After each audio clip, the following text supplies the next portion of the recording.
নমস্কার, রেয়ার একটি নতুন ভিডিওতে আপনাদের সকলকে স্বাগত। আজ ছিল সোমবার, বিশ্বকর্মা পুজোর আগের দিন।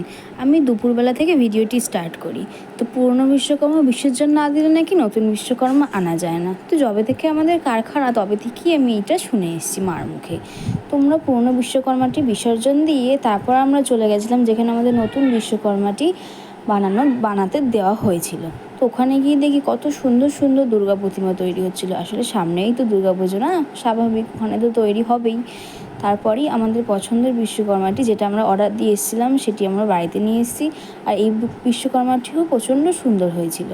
তারপরে আমার মা ঘি প্রদীপ দিয়ে তাকে বরণ করে নেয় এবং সকালে ঘুম থেকে উঠে দেখি কী সুন্দর ডোরটা সাজিয়েছিল। তারপরেই আমাদের পুজো শুরু হয়। ঠাকুরমশাই এখানে পুজো দিচ্ছেন। আর এই আমার বিশ্বকর্মা ঠাকুরটিকে সাজানো হয়েছিল। আর এই হয়েছিল আমাদের বাড়ির আয়োজন, ছোট্ট করে আয়োজন হয়েছিল। আর সামনে যে এই পাথরের উপর যেগুলো দেখছেন, এগুলো সবই কাজের জিনিস ছিল, যেহেতু বিশ্বকর্মা, লোহার জিনিস সমস্ত কিছু দিতেই হয়। আর যবে থেকে আমাদের বাড়িতে পুজো হয়, বিশ্বকর্মা পুজো, তবে থেকে আমাদের বাড়িতে যজ্ঞ হয়। আমি এটা প্রতি বছরই এই জিনিসটি দেখে আসি।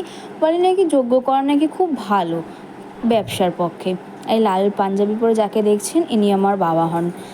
আর তার সাথে সাথে আমাদের একটা টোটো রয়েছে কাজের জন্য, ওই টোটোটিও পুজো দেওয়া হয়েছিল। আর এই বাইকটি আমার মেসোর, প্রতিবারই ওরা আসে পুজোর সময়।